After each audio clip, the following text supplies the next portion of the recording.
அனுராதபுர சிறுமிக்கு நீதி கோரி யாழிலும் மட்டக்களப்பிலும் போராட்டம்.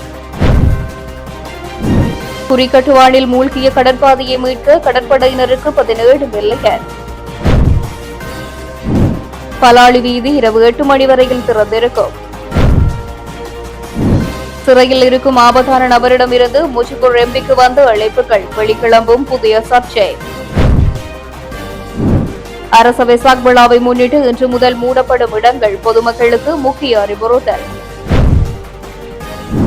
தகவல் கிடைத்தும் ஈஸ்டர் தாக்குதலை தடுக்க தவறிய முன்னாள் அதிகாரிகள். மேல் நீதிமன்றம் உத்தரவு. தீவு பகுதிகளின் பிரச்சினைகளுக்கு உடனடி தீர்வு வழங்க நடவடிக்கை எடுக்கவும் அமைச்சர் ராமலிங்கம் சந்திரசேகர். வலிவடக்கு காணி விடுவிப்பு தொடர்பில் கடற்தொழில் அமைச்சர் கூறியது அனைத்தும் பொய். கஜேந்திரகுமார். டெங்குவினால் இதுவரை 17 பேர் உயிரிழப்பு.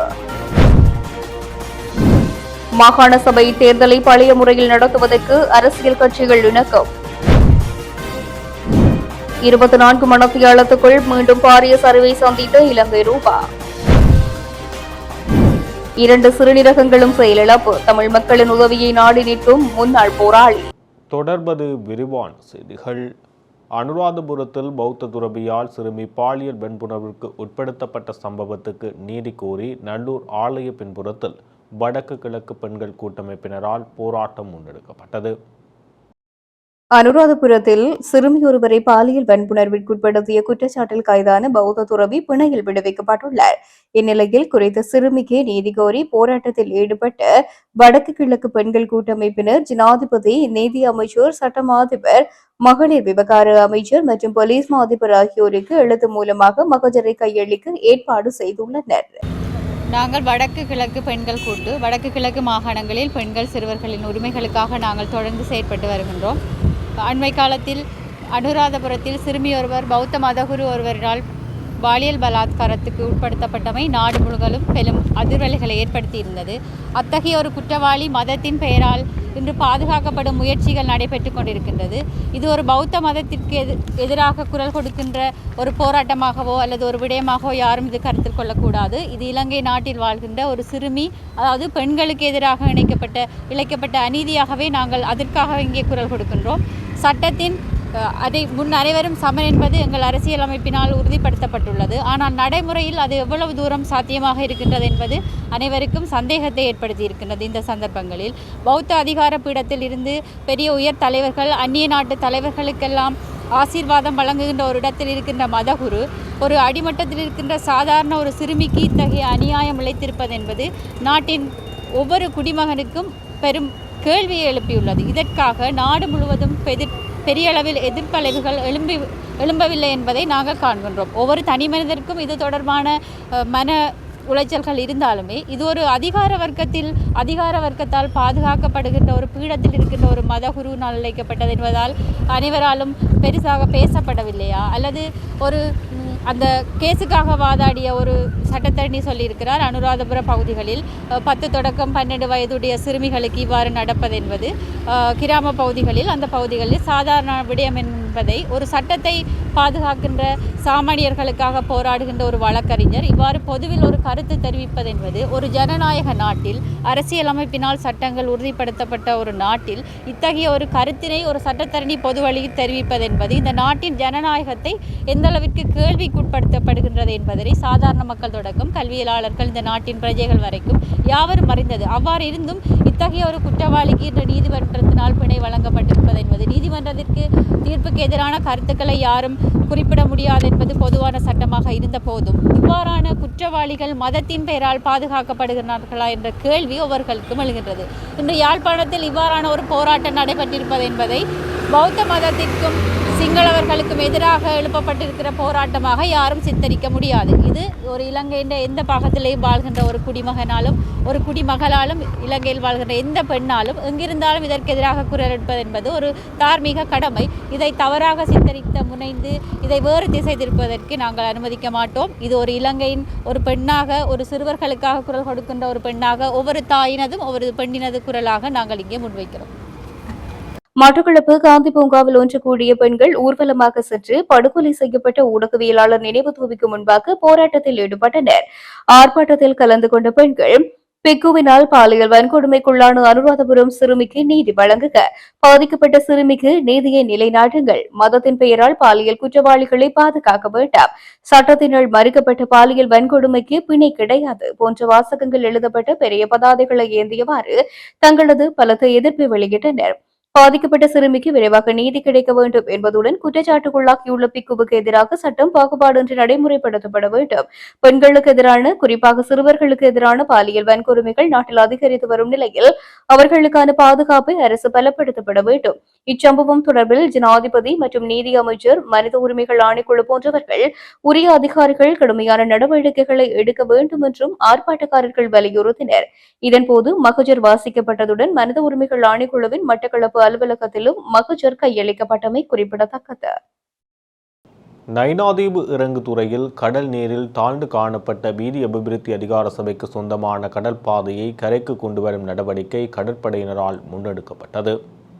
கடந்த ஆண்டு வேலணை பிரதேச செயலகத்தில் குறிக்கட்டுவான் இறங்குதுறை புனரமைப்பு தொடர்பாக போக்குவரத்து, நெடுஞ்சாலைகள் மற்றும் நகர மேம்பாட்டு அமைச்சர் விமல் ரத்நாயக்க தலைமையில் நடைபெற்ற கலந்துரையாடலில் நைனாதீவு படகு உரிமையாளர்கள் சங்கம் முன்வைத்த கோரிக்கைகளின் அடிப்படையில் இந்த நடவடிக்கை முன்னெடுக்கப்பட்டுள்ளது. கடலில் தாழ்ந்து காணப்பட்ட இந்த படகு காரணமாக அப்பகுதியில் படகுகளை நிறுத்துவது மற்ற படகோட்டிகளுக்கு நீண்ட காலமாக சிரமமாக இருந்து வந்தது. மேலும் எதிர்காலத்தில் வீதி அபிவிருத்தி அதிகார சபையினால் இயக்கப்படவுள்ள புதிய கடற்பாதையை பாதுகாப்பாக நிறுத்தி வைப்பதற்கும் இந்த நடவடிக்கை அவசியமாக இருந்தது. கடற்பாதையை அகற்ற கடற்படையினருக்கு வீதி அபிவிருத்தி அதிகார சபையினால் 17 மில்லியன் ரூபாய் ஒதுக்கப்பட்டுள்ளதும் குறிப்பிடத்தக்கது. பலாலி வீதியை மேலும் 1 மணி நேரம் திறந்து விடுவதற்கு இராணுவத்தினர் சம்மதம் தெரிவித்துள்ளதாக தகவல்கள் வெளியாகியுள்ளது. பலாலி வீதியில் சுமார் 2.5 கிலோமீட்டர் நீளமான வீதி உயர் பாதுகாப்பு வலயத்தின் ஊடாக செல்கிறது. குறித்த பகுதியை கடந்த ஆண்டு நேர கட்டுப்பாட்டுடன் ராணுவத்தினர் போக்குவரத்துக்கு அனுமதித்தனர். இந்நிலையில் வடமாகாண ஆளுநர் செயலகத்தில் நேற்றைய தினம் செவ்வாய்க்கிழமை இடம்பெற்ற காணி விடுவிப்பு தொடர்பிலான விசேட கலந்துரையாடலின் போது குறித்த வீதியினை 24 மணி நேர போக்குவரத்துக்கு அனுமதிக்க வேண்டும் என நாடாளுமன்ற உறுப்பினர் இளங்குமரன் கோரிக்கையை முன்வைத்தார். அதற்கு ராணுவத்தினர் மறுத்துள்ளனர். அழுத்தமான கோரிக்கைகளை தொடர்ந்து மேலும் 1 மணி நேரம் வீதியை திறந்துவிட சம்மதித்துள்ளனர். அதன் அடிப்படையில் இதுவரை காலமும் காலை 6 மணி முதல் இரவு 7 மணி வரையில் திறந்துவிடப்பட்ட வீதியிலே தற்போது 1 மணி நேரம் நீடித்து இரவு 8 மணி வரையில் போக்குவரத்து செய்ய ராணுவத்தினர் அனுமதித்துள்ளனர். ஐக்கிய மக்கள் சக்தியின் பாராளுமன்ற உறுப்பினர் முஜிபுர் ரஹ்மானுக்கு சிறைச்சாலையில் இருக்கும் கைதி ஒருவருக்கும் இடையில் தொடர்ச்சியாக 53 தொலைபேசி அழைப்புகள் பரிமாறப்பட்டுள்ளதாக தகவல்கள் தெரிவிக்கப்பட்டுள்ளது. சிறையில் உள்ள போதைப்பொருள் கடத்தல் சந்தேக நபர் ஒருவருக்கும் முஜிபுர் ரஹ்மான் எம்பிக்கும் இடையிலான இவ்வாறு தொலைபேசி அழைப்புகள் பரிமாறப்பட்டுள்ளமை புலனாய்வாளர்களால் கண்டறியப்பட்டுள்ளது. இதனையடுத்து குற்றப்புலனாய்வு துறையினர் சம்பவம் தொடர்பில் வாக்குமூலங்களை பதிவு செய்துள்ளனர். போதைப்பொருள் கடத்தலுடன் தொடர்புடைய சிறை கைதி ஒருவரிடமிருந்து கைபேசி கண்டெடுக்கப்பட்டதை தொடர்ந்து நடைபெற்று வரும் விசாரணையின் போது இந்த தகவல்கள் வெளிவந்துள்ளது. குறித்த தொலைபேசியை விரிவாக ஆய்வு செய்தபோது இந்த அழைப்பு பதிவுகள் அடையாளம் காணப்பட்டதாக அதிகாரிகள் தெரிவித்தனர். இலங்கை வாழ் பௌத்தர்களின் புனிதமிக்க வெசாக் பண்டிகையை முன்னிட்டு இன்று முதல் ஜூன் 2ஆம் தேதி வரை வெசாக் வாரம் பிரகடனப்படுத்தப்பட்டுள்ளது. இதனை முன்னிட்டு ரச்சி கடைகள், ரச்சி கூடங்கள், பந்தய மையங்கள், சூதாட்ட விடுதிகள் மற்றும் கேளிக்கை விடுதிகளை மூட முடிவு செய்யப்பட்டுள்ளது. அதன்படி பொது நிர்வாக, உள்நாட்டு அலுவல்கள், மாகாண சபைகள் மற்றும் உள்ளூராட்சி அமைச்சு மேற்கூறிய இடங்கள் இன்று முதல் ஜூன் 2 வரை வெசாக் வாரம் முழுவதும் மூடப்பட்டிருக்கும் என்று அறிவித்துள்ளது. இதற்கிடையில் மே 30, 31 மற்றும் ஜூன் 1 ஆகிய தேதிகளில் நாடு முழுவதும் உள்ள ரச்சி கூடங்கள் மற்றும் ரச்சி கடைகளை மூடவும், பல்பொருள் அங்காடிகளில் ரச்சி விற்பனையை நிறுத்தவும் அறிவுறுத்தப்பட்டுள்ளது. இதேவேளை வெசாக் பண்டிகை முன்னிட்டு கடந்த காலங்களில் அமைக்கப்பட்டிருந்த பேய் மாளிகைகள் மற்றும் விசித்திரமான நடனங்கள், பொலித்தீன் மற்றும் பிளாஸ்டிக் பயன்பாடு போன்றவற்றை முற்றாக தவிர்க்குமாறு வழிகாட்டல்கள் வழங்கப்பட்டுள்ளன. ஆதிவாசிகளிடமிருந்து அபகரிக்கப்பட்ட நிலங்களை மீளவும் அவர்களிடமே ஒப்படைக்க மகாபலி அதிகார சபை இணக்கம் தெரிவித்துள்ளது. பெல்லைபெத்து மற்றும் ரம்பகநோயா ஆற்றுப்படுகையின் அருகாமை பகுதிகளில் ஆதிவாசி சமூகத்தினர் பயன்படுத்தி வந்த காணிகள் மகாவலி அதிகார சபையின் தலையீட்டின் பேரில் விவசாய நடவடிக்கைகளுக்காக தனியார் நிறுவனங்களுக்கு வழங்கப்பட்டிருந்தது. விவசாய நடவடிக்கைகளை முன்னெடுப்பதாக கூறி பல்வேறு தனியார் நிறுவனங்கள் கடந்த 2021ஆம் ஆண்டில் பெல்லைபெத்து மற்றும் ரம்பகநோயா ஆகிய பகுதிகளில் அமைந்திருந்த வனப்பகுதிகளை கனரக இயந்திரங்கள் கொண்டு துப்புரவு செய்திருந்தன. ஆதிவாசி சமூகத்தினரின் வாழ்வாதாரத்தையும் கலாச்சாரத்தையும் பாதிக்கும் வகையில் முன்னெடுக்கப்பட்ட இந்த நில அபகரிப்பு மற்றும் காடழிப்பு நடவடிக்கைகளுக்கு எதிராக ஆதிவாசி சமூகத்தின் தலைவர் ஊருவரைக்கே வன்னிலையத்தோவினால் மேன்முறையீட்டு நீதிமன்றத்தில் ரிட் மனு தாக்கல் செய்யப்பட்டிருந்தது. மேன்முறையீட்டு நீதிமன்றில் நேற்று செவ்வாய்க்கிழமை ஆதிவாசி சமூகத்தினரின் தலைவர் தாக்கல் செய்யப்பட்ட ரிட் மனு பரிசீலனைக்கு எடுத்துக் கொள்ளப்பட்டிருந்தது. ஆதிவாசியின் தலைவர் சார்பில் சிரேஷ்ட சட்டத்தரணி ரவீந்திரநாத் தாபரே முன்னிலையாக இருந்தார்.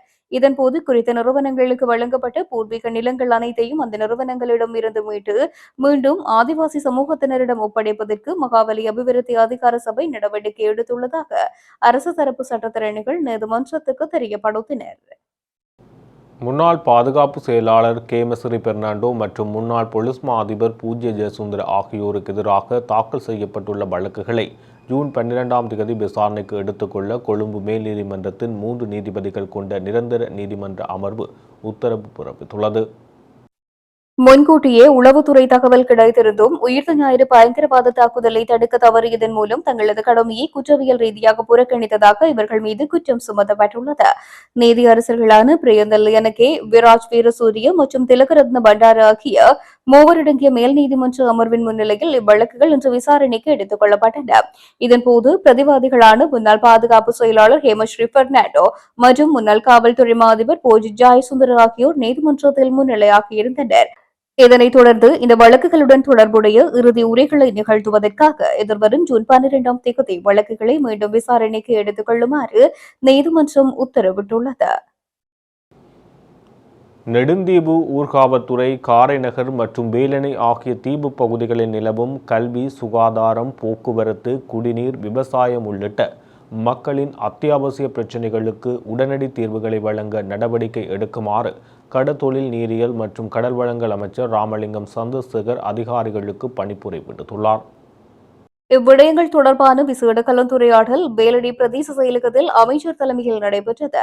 இதில் வடமாகாண ஆளுநர் நாகலிங்கம் வேதநாயகன், வடமாகாண பிரதம செயலாளர் தனுஜா முருகேசன், யாழ்ப்பாண மாவட்ட செயலர் பிரதீபன், பாராளுமன்ற உறுப்பினர்களான இளம்குமரன், ஜெயச்சந்திரமூர்த்தி, ராஜீவன் உள்ளிட்டோர் கலந்து கொண்டதுடன் பிரதேச செயலாளர்கள், பிரதேச சபை பிரதிநிதிகள், துறைசார் அதிகாரிகள், கடற்படை, ராணுவம் மற்றும் போலீஸ் அதிகாரிகளும் பங்கேற்றனர். இதன்போது தீவு பகுதிகளில் ஆசிரியர் பற்றாக்குறை, ஆசிரியர்களுக்கான தங்குமிட வசதி மற்றும் பாதுகாப்பு பிரச்சினைகள் குறித்து அமைச்சர் கவலை வெளியிட்டார். குறிப்பாக நெடுந்தீவு பகுதியில் பாடசாலை கட்டடங்கள் மற்றும் அடிப்படை வசதிகள் குறைவாக உள்ளதாக சுட்டிக்காட்டிய அவர் கல்வித்துறையில் நிலவும் பிரச்சினைகளுக்கு முன்னுரிமை அடிப்படையில் தீர்வு காணும் வகையில் விசேட செயல் திட்டம் தயாரிக்கப்பட வேண்டும் என்று வலியுறுத்தினர். நெடுந்தீவு போக்குவரத்திற்காக பயன்படுத்தப்படும் நெடுந்தாரக்கை மற்றும் வடதாரக்கை படகுகளின் திருத்தப் பணிகள் நிறைவடைந்த பின் அடுத்த மாதத்தில் சேவைக்கு கையளிக்கப்படும் என்று அதிகாரிகள் தெரிவித்தனர். குடிநீர் பிரச்சினைக்கு தீர்வாக நெடுந்தீவுக்கு புதிய RO பிளான் அமைப்பதற்கான நிதியை திரைசேரியூடாக பெற்றுத்தர நடவடிக்கை எடுக்கப்படும் என்றும் அறிவிக்கப்பட்டது. மேலும் தீவு பகுதிகளில் வைத்தியர்கள், தாதியர்கள், மருந்தாளர்கள் பற்றாக்குறை நிலவுவதாகவும் அவசர மருத்துவ சேவைகளுக்காக ஆம்புலன்ஸ் வண்டிகள் தேவைப்படுவதாகவும் சுட்டிக்காட்டப்பட்டது. அனலை தீவுக்கு விரைவில் ஆம்புலன்ஸ் வண்டி வழங்கப்படும் என்றும் அதிகாரிகள் தெரிவித்தனர்.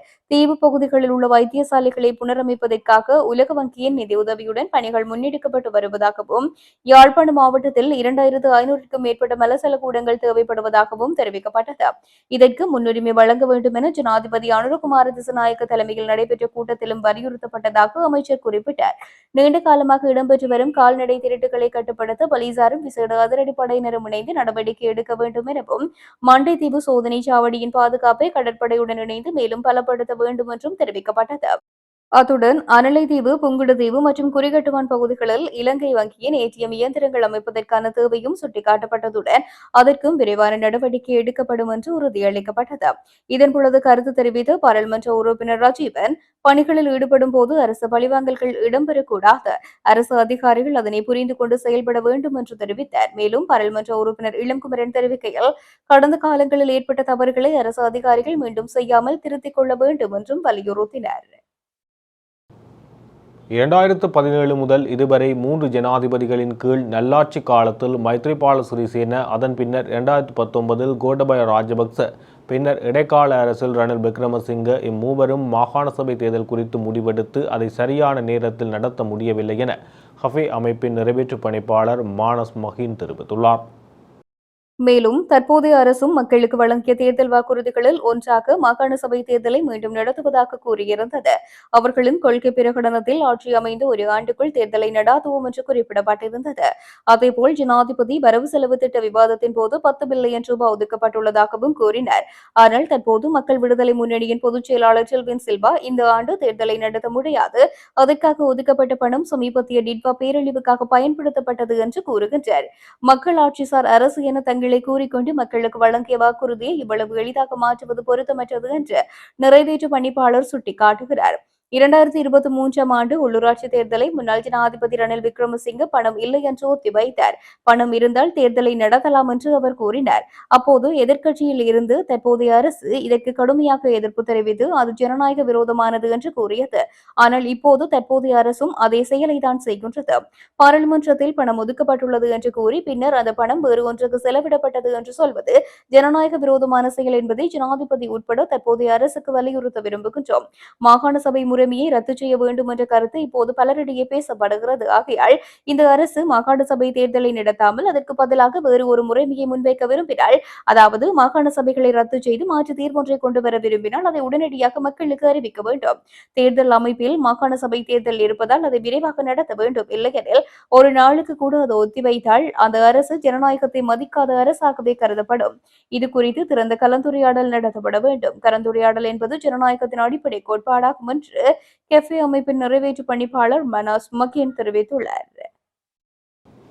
யாழ்ப்பாணத்தில் காணி விடுவிப்பு தொடர்பில் இராணுவத்தினர் எந்தவிதமான சாதகமான நிலைமையும் தெரிவிக்காத நிலையில் கடத்தொழில் அமைச்சர் மக்களை ஏமாற்றும் விதமாக கருத்துக்களை தெரிவித்துள்ளார் என பாராளுமன்ற உறுப்பினர் கஜேந்திரகுமார் பொன்னம்பலம் தெரிவித்துள்ளார். சந்திரசேகரன் அந்த சொன்ன கருத்து ஒரு அப்பட்டமான பொய். ஏனென்றால் அந்த கூட்டத்திலே இராணுவம் திட்டவட்டமாக அங்கே பேசப்பட்ட விடயங்கள் தொடர்பாக சாதகமான எந்த ஒரு முடிவையும் அறிவிக்கவில்லை. குறிப்பாக சொன்னால் தனியாருடைய காணியில் சட்டவிரோதமாக ஒரு இராணுவத்துக்கான மருத்துவமனை ஒன்று கட்டப்படுகின்றது. கட்டுவான் நலகட்டுவன் வசவலன் பிரதேசத்திலே அந்த தனியார் எங்களிடம் அந்த விடயம் சம்பந்தமாக ஆவணங்கள் வழங்கி இருக்கிறது. அந்த ஆவணங்கள் தெளிவாக அந்த தனியாருடைய கட்டுப்பாட்டில் அந்த காணி அமைந்து இருப்பது நிரூபிக்கப்படுகின்றது. அப்படி இருக்கவும் அந்த காணி சட்டபூர்வமாக சுவீகரிக்கப்படாமல் இன்றைக்கு சட்டவிரோதமாக எப்படி தையட்டியில் சட்டவிரோத கட்டடம் ஒன்று கட்டப்பட்டு அது விஹாரை என்று சொல்லப்படுதோ அதே மாதிரி இன்றைக்கு சட்டவிரோதமாக ஒரு கட்டடம் ஒன்று கட்டப்பட்டு அது இராணுவத்துடைய மருத்துவமனை என்று சொல்லப்படுகின்றது. இந்த விடயம் பேசப்பட்ட இடத்துல இராணுவம் திட்டவட்டமாக அந்த காணியை தாங்கள் விடுவிக்கப் போவதில்லை என்று அறிவித்திருக்கிறார். அன்றகுமார் திசாநாயக்க பல தடவைகள் சொல்லியிருந்தது, இராணுவத்துடைய வேலை இராணுவ ரீதியாக செயற்படுறதே தவிர தனியாருடைய காணிகளில் போய் குந்தி நிற்கிறதா இல்லை. அப்படி சொல்லி இருக்கவும் இன்றைக்கு இராணுவம் அந்த தனியாருடைய காணியில் சட்டவிரோதமாக அவர்கள் செய்கிற அந்த அநியாயத்தை தாங்கள் நிறுத்துறதுக்கு தயாரில்லை என்றும் அதை தொடர்ந்தும் தாங்கள் அதை கட்டி தங்களோட தேவைக்காக பயன்படுத்த போவதாகவும் சொல்லியிருந்தார். அது மட்டுமல்ல அந்த காணியை சுற்றி இருக்கக்கூடிய அயல் காணிகளை குறிப்பாக சொன்னால் ஒரு விளையாட்டு மைதானம் போன்ற ஒரு காணியையும் கூட அவர்கள் வந்து சுயரிக்கிறதுக்கும் சட்டவிரோதமாக தொடர்ந்தும் ஆக்கிரமித்து கொண்டிருப்பதற்கும் தாங்கள் தீர்மானித்திருப்பதாகவும் வந்து அறிவித்திருக்கிறார்கள். 2வது விடயம், ஆகவே அதில் எந்த ஒரு முன்னேற்றமும் இல்லை. அது ஒரு படு ஏமாற்றத்தை அளிக்கின்ற ஒரு விடயம். 2வது விடயம் வந்து ராஜேஸ்வரி அம்மன் கோயில் தொடர்பாக அந்த கோயிலுக்கு போகிறதுக்குரிய பாதையை விடுவிக்க சொல்லி வந்து மக்களுடைய பாவனைக்கு விடுவிக்க சொல்லி வந்து கேட்டிருந்தோம். வந்து அதில் வந்து அடையாள அட்டையை காட்டி அந்த பாதையை பயன்படுத்தலாம் என்று சொல்லப்பட்டிருக்கு வந்து அந்த கூட்டத்தில். அது ஒரு அப்பட்டமான பொய். ஏனென்றால் அந்த பாதையில் வந்து அனுமதி எடுக்காமல் வந்து அடையாள அட்டையை காட்டியும் கூட அந்த ரோட்டை பயன்படுத்த முடியாது. ஆகவே அது சம்பந்தமாக எந்த விதமான முன்னேற்றம் இல்லை. அப்பட்டமான ஒரு பொய்யை அந்த கூட்டத்தில் வந்து சொல்லி ஏதோ அதை பாவிக்கலாம்ன்ற மாதிரியான ஒரு தவறான ஒரு அபிப்பிராயத்தை வந்து அங்கே கலந்து கொண்டவர்களுக்கு வந்து இராணுவம் திசை திருப்பி வந்து அவர்களை ஏமாற்றி விட்டு கிடக்கு. அது சம்பந்தமாக ஒரு தெளிவான முடிவு கிடையாது. 3வது வந்து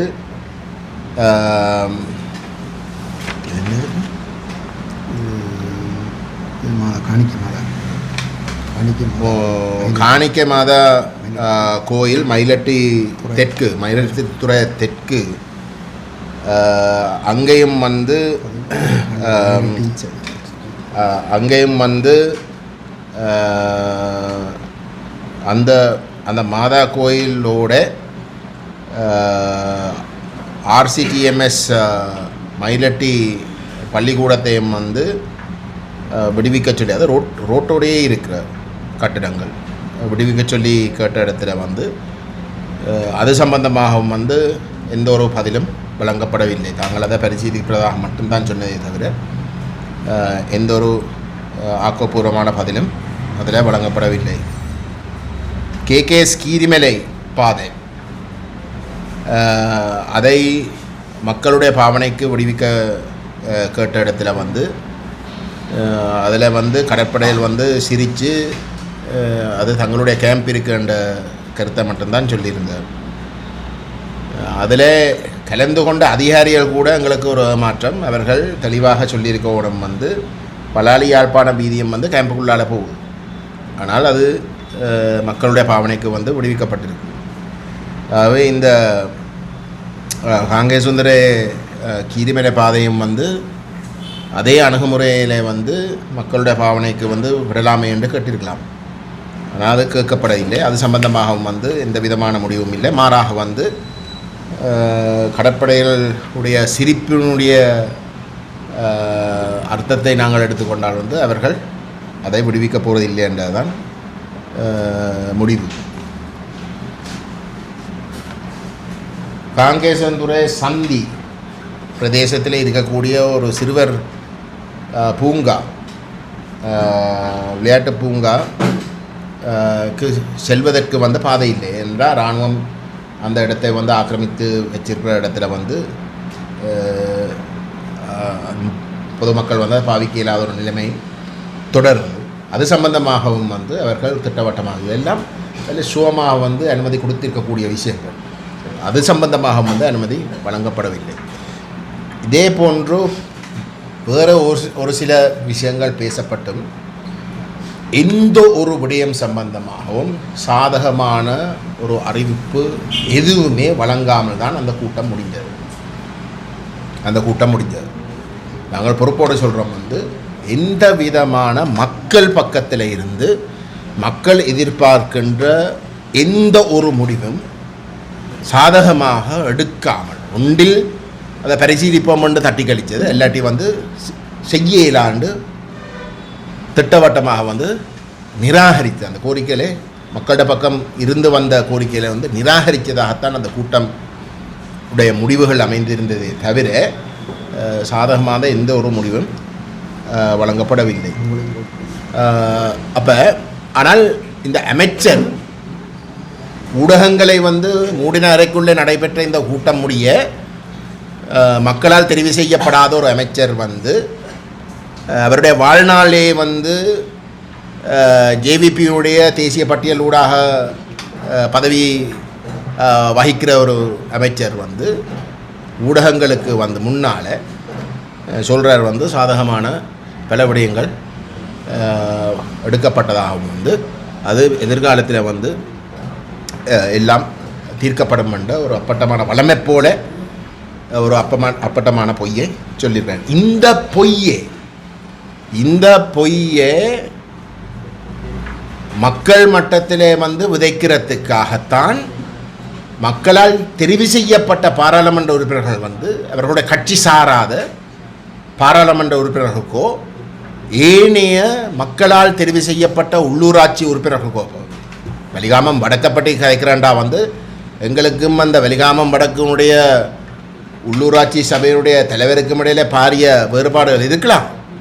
ஆனால் அந்த தலைவரை வந்து கூப்பிட்டிருக்கணும், அந்த சபையினுடைய உறுப்பினர்கள் கூப்பிட்டிருக்கோம். அப்படிதான் நான் சொல்கிறேன். ஏனென்றால் அந்த சபையினுடைய உறுப்பினர்கள் வந்து மக்களுக்கு பதில் சொல்லணும். மக்களால் தெரிவு செய்யப்படாதவர்கள் வந்து என்னத்தையும் சொல்லி போட்டு போகலாம். ஆனால் தெரிவு செய்யப்பட்டவர்களை கூப்பிடாமல் வந்து மூடின அறைக்குள்ளே வந்து ஒரு கூட்டத்தை வந்து மக்களுடைய கோணத்தில் இருந்து பட்டு மோசமான ஒரு ஏமாற்றத்தை ஏற்படுத்துகிற வகையில் வந்து நடத்தி இப்போ அந்த மக்களுக்கு வந்து பொய்யை சொல்லி நம்பிக்கையை வச்சிருக்கிற வகையில் வந்து பொய்யை சொல்கிறதுன்றது கண்டிக்கப்பட வேண்டிய ஒரு விஷயம். இது ஜனநாயகம் அல்ல. இது வளமை போல வந்து இதுக்கு முதல் எந்த வகையிலே ஆட்சியாளர்கள் வந்து தமிழ் மக்களை தொடர்ச்சியாக ஏமாற்றி வந்ததோ அதனுடைய இன்னொரு தொடர்ச்சியாகத்தான் இந்த ஜேவிபியினுடைய ஆட்சியம் அமைந்துள்ளது என்பதை நாங்கள் இந்த இடத்திலே குறிப்பிட விரும்புகின்றோம். இந்த வருடத்தில் இதுவரை டெங்கு நோயினால் 17 பேர் உயிரிழந்துள்ளதாக தேசிய டெங்கு கட்டுப்பாட்டு பிரிவின் சமூக மருத்துவ நிபுணர் தெரிவித்துள்ளார். அதன்படி இவ்வாண்டில் பதிவாகியுள்ள டெங்கு நோயாளிகளின் எண்ணிக்கை 32,071 பதிவாகியுள்ளது. இதன்படி டெங்கு பரவும் அபாயம் அதிகம் உள்ள பகுதிகளில் ஜூன் 8, 9 மற்றும் 10 ஆகிய திகதிகளில் இந்த டெங்கு ஒழிப்பு திட்டம் முன்னெடுக்கப்பட உள்ளது. இந்த டெங்கு ஒழிப்பு திட்டம் கொழும்பு, ஹம்பகா, களுத்துறை, காலி, கண்டி, ரத்தினபுரி, கேகாலை மற்றும் மட்டக்களப்பு மாவட்டங்களிலும் கல்முனை சுகாதார மருத்துவ அதிகாரி பிரிவிலும் செயல்படுத்தப்பட உள்ளமை குறிப்பிடத்தக்கது. மாகாண சபை தேர்தலை தற்காலிகமாக பழைய முறையில் நடாத்துவதற்கு அரசியல் கட்சிகள் இணக்கம் வெளியிட்டுள்ளன. மாகாண சபை தேர்தலை எந்த முறையில் நடத்துவது என்பது தொடர்பில் அரசியல் கட்சிகளின் கருத்துக்களை பெறும் நோக்கில் நேற்றைய தினம் செவ்வாய்க்கிழமை பெப்ரல் அமைப்பினால் கலந்துரையாடல் ஒன்று ஏற்பாடு செய்யப்பட்டிருந்தது. குறித்த கலந்துரையாடலில் கலந்து கொண்டிருந்த அரசியல் கட்சிகள் தற்போதைய நிலையில் மாகாண சபை தேர்தல்களை நடத்துவதற்கு சிக்கலாக அமைந்துள்ள தேர்தல் திருத்த கலப்பு முறை தேர்தல் சட்டத்தை கைவிட்டு பழைய விகிதாசார முறையில் தேர்தலை நடத்துவதற்கான இணக்கம் வெளிப்படுத்தப்பட்டுள்ளது. அத்துடன் தேர்தலில் போட்டியிட வாய்ப்பளிக்கப்படும் பெண்கள் மற்றும் இளைஞர் பிரதிநிதித்துவம் தொடர்பில் அந்தந்த அரசியல் கட்சிகள் சுயமாக தீர்மானம் எடுக்க அனுமதிப்பதற்கும் அரசியல் கட்சிகள் இணக்கம் தெரிவித்துள்ளன. ஒத்திவைக்கப்பட்டுள்ள மாகாண சபை தேர்தல்கள் உடனடியாக நடத்தப்பட வேண்டும் என்பதில் அனைத்து அரசியல் கட்சிகளும் ஒருமித்த கருத்தையே வெளிப்படுத்தியுள்ளன. அமெரிக்க டாலருக்கு எதிரான ரூபாவின் பெறுமதி மேலும் சரிவடைந்து டாலரின் பெறுமதி மீண்டும் விரிவடைந்துள்ளது. இதன்படி நேற்றைய தினத்துடன் ஒப்பிடும்போது அமெரிக்க டாலர் ஒன்றின் விற்பனை பெறுமதியானது 330 ரூபாவை இன்று தாண்டியுள்ளது. இலங்கை மத்திய வங்கியினால் இன்று வெளியிடப்பட்ட தினசரி நாணய மாற்று வீத அறிக்கையில் இந்த விடயம் தெரிவிக்கப்பட்டுள்ளது. அமெரிக்க டாலரின் கொள்முதல் விலை 320.40 ரூபாவாகவும் விற்பனை விலை 330.81 ரூபாவாகவும் பதிவாகியுள்ளது. நேற்று இலங்கை மத்திய வங்கியினால் வெளியிடப்பட்ட நாணய மாற்று விகிதங்களின்படி அமெரிக்க டாலரின் கொள்முதல் விலை 318.32 ரூபாவாகவும் விற்பனை விலை 328.69 ரூபாவாகவும் அறிவிக்கப்பட்டிருந்தமை குறிப்பிடத்தக்கது. இத்துடன் ஜெஃப்னா கேலரியின் இரவு நேர பிரதான செய்திகள் நிறைவு பெறுகிறது. மேலும் செய்திகளை அறிந்து கொள்ள எமது இணையதள பக்கமான www.jeffnagallery.lk என்ற இணையதளத்துடன் இணைந்திருங்கள்.